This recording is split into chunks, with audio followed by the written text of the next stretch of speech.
The truth of the share market channel में आपका स्वागत है। मैं भुवनेश अग्रवाल। नमस्कार दोस्तों, मैं कल भी मैंने वीडियो बनाया था बाजार के संबंध में।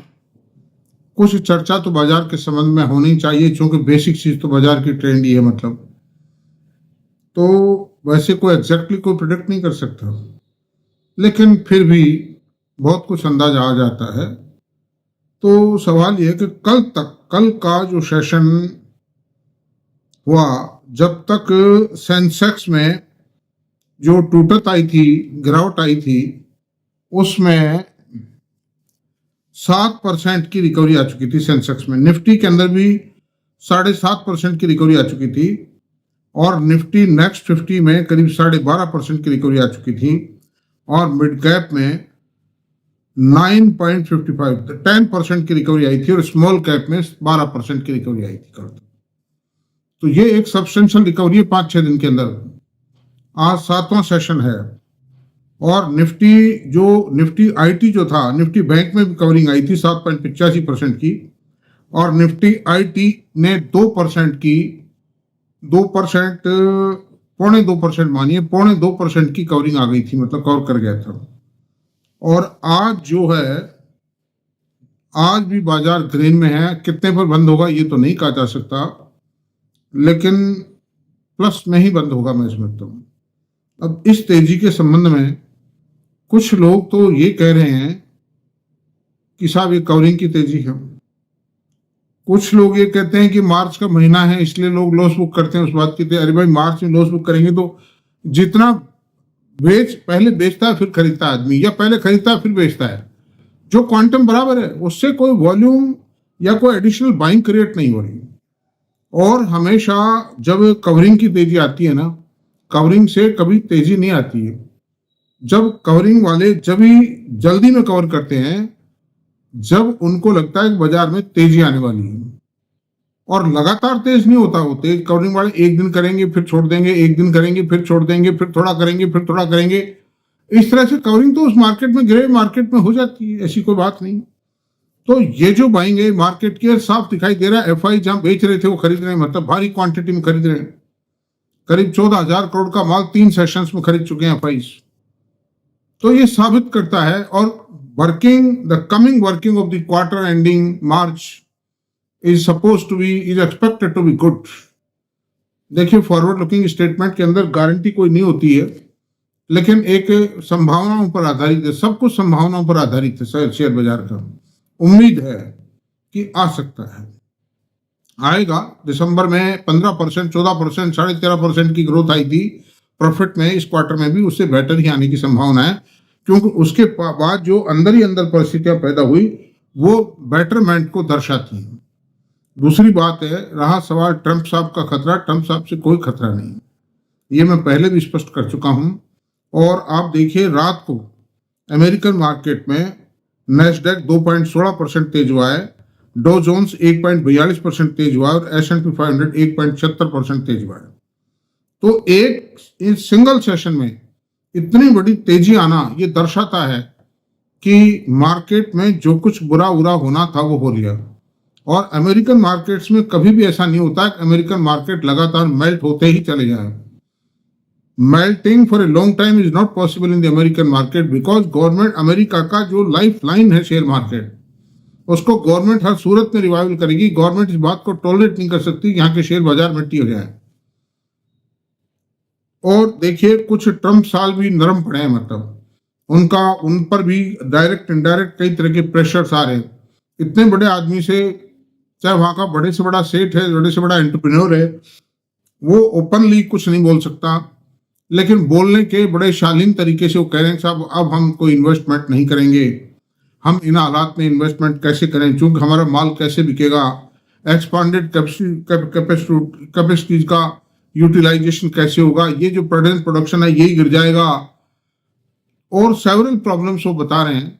तो अंडर दीज सर्कमस्टेंसेस ट्रंप साहब के बारे में जो आ रही है, चाहे उनके सेक्रेटरीज कह रहे हैं, चाहे मिनिस्टर्स कह रहे हैं, कहीं पर आधी बात कहते हैं, कहीं पर पूरी कहते हैं, लेकिन उन सब चीजों का लब्बे लबाब यही है कि 2 अप्रैल जो आ रही है रेसिप्रोकल ड्यूटीज के लिए, उसमें मैं समझता हूं कि ड्यूटीज तो देखिए इतने बड़े आदमी का प्रोनाउंसमेंट है, एक प्रोनाउंसमेंट ही मानिए आप इसको, तो एक का एक बाजार में ऐसा तो नहीं हो सकता बिल्कुल ना करें, नाम के लिए कुछ तो करनी पड़ेगी उनको, कुछ करनी पड़ेगी, कुछ बार्गेनिंग की उम्मीद से करेंगे।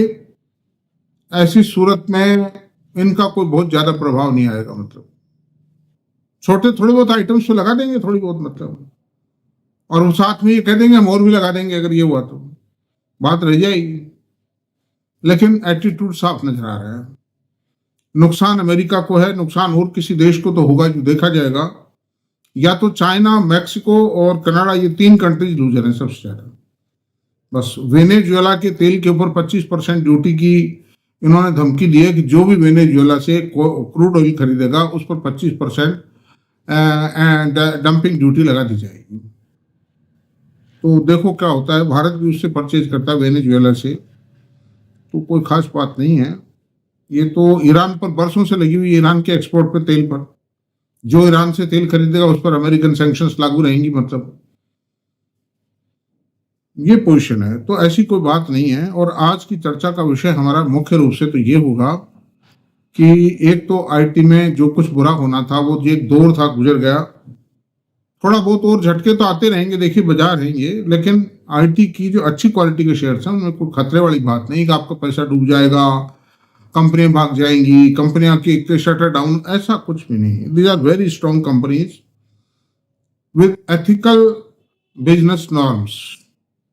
तो ऐसी कोई बात नहीं है। दूसरी बात मैं आपसे बताता हूं कि बाजार के अंदर ये कवरिंग की तेजी नहीं है, ये फंडामेंटल की तेजी है। मैं पहले भी कह चुका हूं, मैंने कभी ये बात स्वीकार नहीं की कि बाजार में मंदी आएगी, गिरावट आएगी।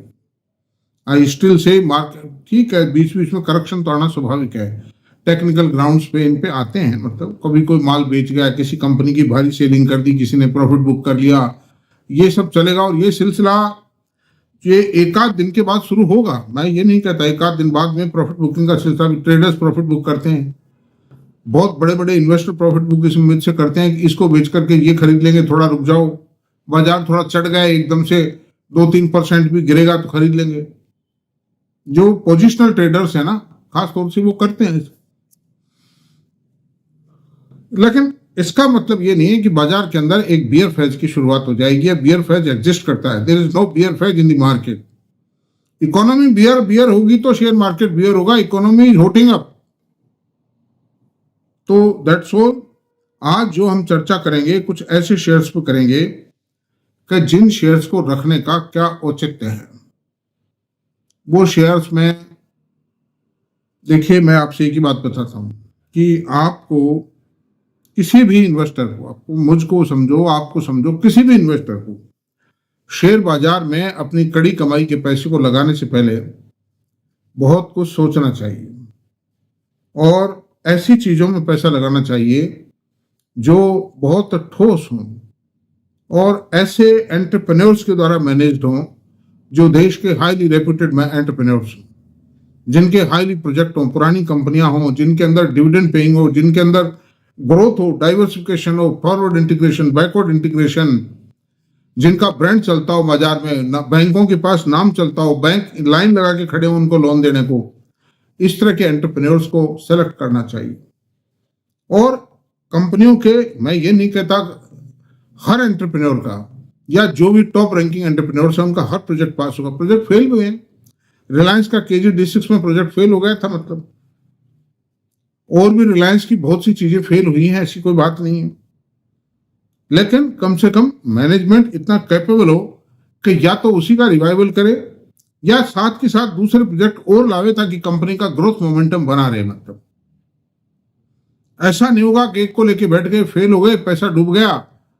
रिलायंस टेलीकॉम अनिल अंबानी में जैसे हुआ, रिलायंस पावर में हुआ, यस बैंक में हुआ। यस बैंक में तो इंटेंशन खराब था, मतलब, और बहुत सी कंपनियां हैं जिनका अस्तित्व मिट गया, जिनके नाम ही भूल गए हम। तो कंपनी में expansion, diversification, forward integration, backward integration, technological upgradation, restructuring, renovation, ये सारे काम चलने चाहिए।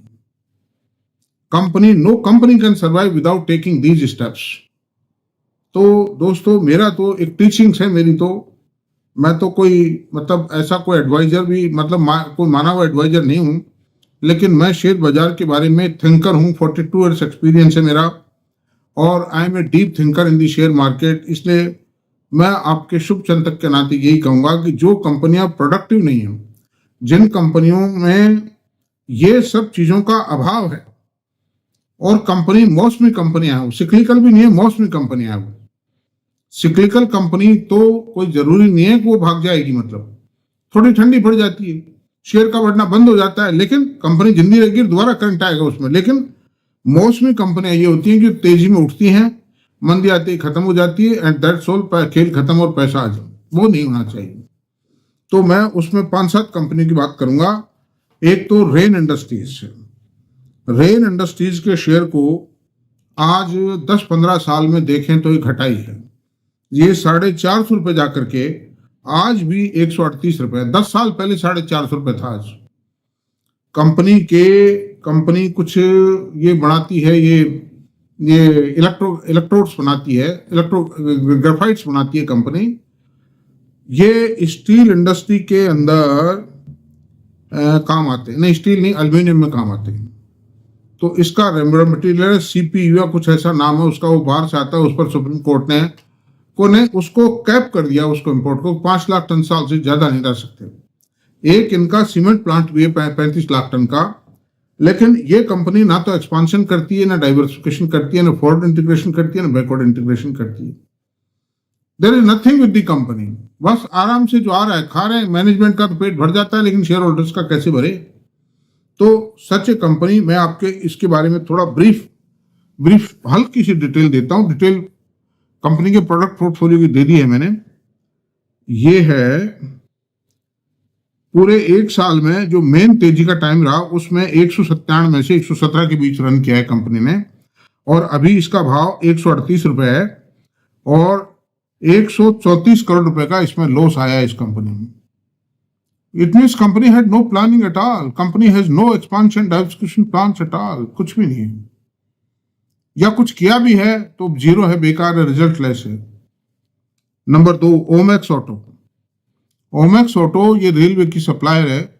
ये कास्टिंग वगैरह कुछ इस तरह की चीजें सप्लाई करते हैं रेलवे को, लेकिन पिछले 30 सालों में इस कंपनी ने कुछ भी नहीं दिया है। और ये जब तेजी आती है तो तेज कर देते हैं, कुछ प्रॉफिट दिखा देते हैं। ये नाराजी मोल ले रहा हूं उन कंपनियों से मैं। और जब बाजार में ठंडक आने लगती है तो ये माल उससे पहले निमटू देता है। कोई भी ऑपरेटर है, कोई भी, मैं किसी कंपनी का मुझे नहीं पता कौन है, but somebody plays in a manner like this.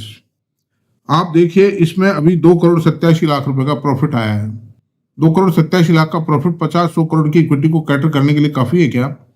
बरसों हो गए ये कंपनी में देख रहा हूं, 30 साल से देख रहा हूं, कुछ भी नहीं दिया। अब ये एक लेवल के एक सर्टन रेंज में चलती रहती है, तो आप ट्रेडिंग भी करेंगे तो लॉस उठाएंगे इसमें, और ट्रेडिंग तो करनी नहीं चाहिए। इसका प्रेजेंट रेट 87 रुपए है। ये इसका प्राइस रेंज रहा है 168 से 180 के बीच में। फाइन ऑर्गेनिक एक दफा आज के 3 साल पहले 7,500 रुपये गया था, जब केमिकल के अंदर बूम थी। और ये कंपनी जो प्रोडक्ट बनाती है उसका रॉ मटेरियल पाम ऑयल, समझे साहब। अब पाम ऑयल से क्या होगा, फाइन ऑर्गेनिक्स बनाती है ये, उसमें इन्होंने कोई थाईलैंड में भी प्लांट लगाया है। कंपनी का स्ट्रक्चर अच्छा है, इक्विटी छोटी है, सब कुछ बढ़िया है, लेकिन प्लांट भी लग गया और भी लग गया, उसके बावजूद भी कंपनी की प्रॉफिटेबिलिटी गिरती चली जा रही है। There is continuous decline in the profitability of the company, there is no sign of revival. तो ऐसी सूरत में इतने महंगे शेयर को रखने का कोई फायदा नहीं। इसका प्रेजेंट रेट 4105 रुपए है और ये 52 वीक हाई लो 3407 से 5959 के बीच में रहा है। तो जब भी, मैं ये नहीं कहता अभी बेचो कुछ करो, बट मेरी तो खाली एजुकेशन है, कोई रिकमेंडेशन नहीं है मेरी, खाली ट्रेनिंग थे।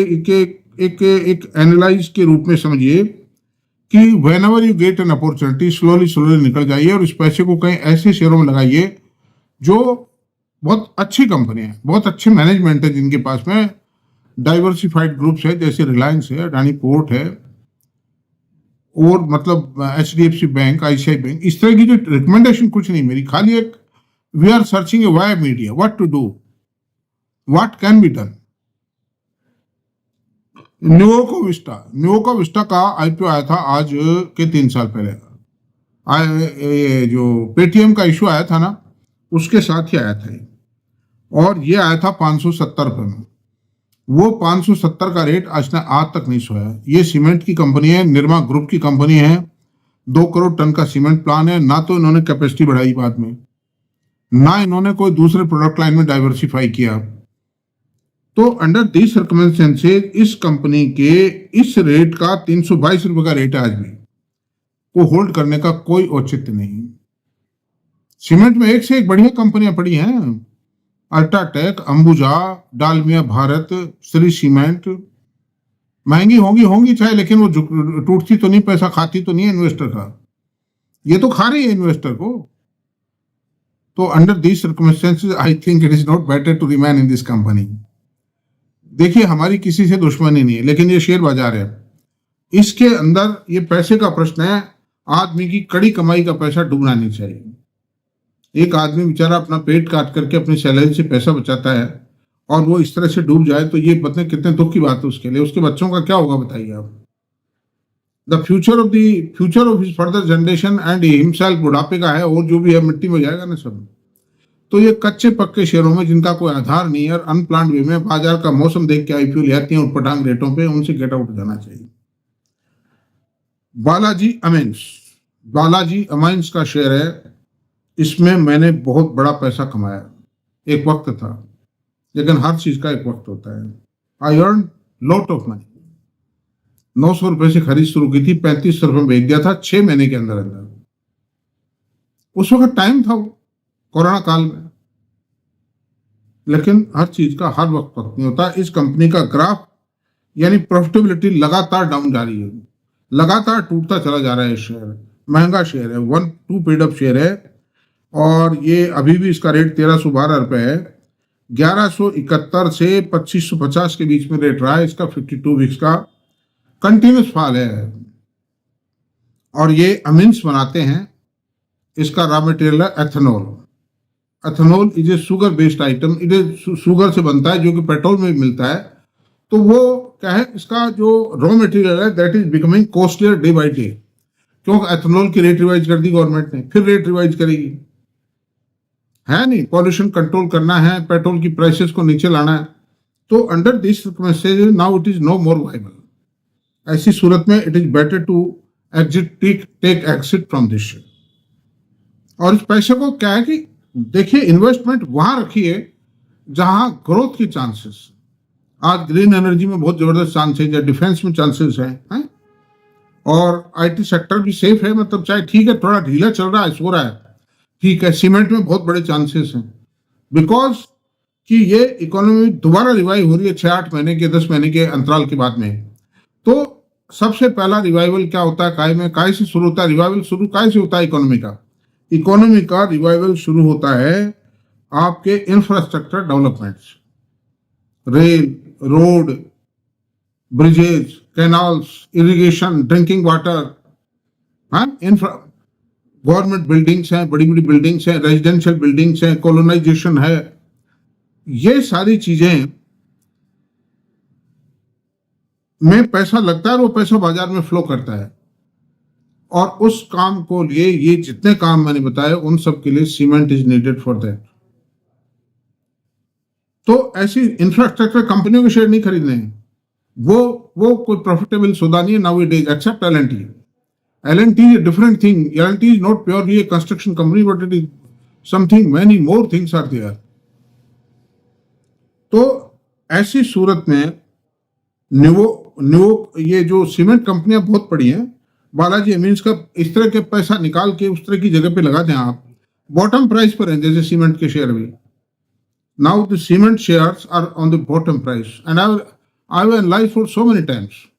जो लीडर में पैसा लगाइए, अल्ट्राटेक या अंबुजा, लगाना चाहिए। मतलब मैं लगाने की मैं कुछ नहीं कहता हूँ, मेरी कोई रिकमेंडेशन नहीं है। अंबुजा में लगाइए, अल्ट्राटेक में लगाइए, और आपके डाल में सीमेंट है, जैसे ये शानदार से एक छोटी इक्विटी है, ग्रोइंग कंपनी है। और अंबुजा को तो मैनेजमेंट ने जब से बाई किया, इसको टेक ओवर किया, इसकी कैपेसिटी को डबल कर दिया इन्होंने। बालाजी एमिन्स की बात हो गई। ओला इलेक्ट्रिक, ओला इलेक्ट्रिक स्कूटर बनाता है और ये ओला कैब्स की एक सब्सिडरी कंपनी है जिसके भीतर Bhavesh Agarwal is the managing director and he is whole sole promoter of this company. Company अच्छी है, प्रोडक्ट भी थोड़ा ठीक है, कुछ कंप्लेंट्स आ रही हैं, ऐसी कोई बात नहीं है, but now it is a very early stage to make investment in this company. 2750 crore की इक्विटी है। 2750 करोड़ की इक्विटी को इस कॉम्पिटिटिव मार्केट में कैटर कर पाना, it is almost in the near future it is impossible. मैं आपसे एक ही बात कहूंगा दोस्तों कि आज electric two wheeler electrical vehicle कौन नहीं बना रहा है? बजाज नहीं बना रहा, होंडा नहीं बना रहा, हीरो मोटो नहीं बना रहा, टीवीएस नहीं बना रही, कौन नहीं बना रहा है? एक बाढ़ आ गई है इलेक्ट्रिक व्हीकल्स की बाजार के अंदर। तो अंडर दिस सर्कमस्टेंसेस, और इसकी तो शिकायत सबसे ज्यादा आ रही है। उपभोक्ता मंत्रालय, भारत सरकार का उपभोक्ता मंत्रालय इस बात से चिंतित है कि how to eliminate the complaint being received from in respect of this Ola electric. तो इससे भी it is better to get out, it is better to exit from this share. तो मेरी कोई रिकमेंडेशन नहीं है, मैं तो खाली एक एनालाइज कर रहा हूँ। एनालाइज का निचोड़ क्या है? To take action. तो मैंने ये जो 1 2 3 4 5 6 शेयर ये बताए हैं, it is better to take action. दोस्तों, आज की चर्चा यही समाप्त होती है, और अगर आपको मेरा वीडियो पसंद आया तो प्लीज इसको लाइक करें, शेयर करें, सब्सक्राइब करें, कमेंट करें। Thank you.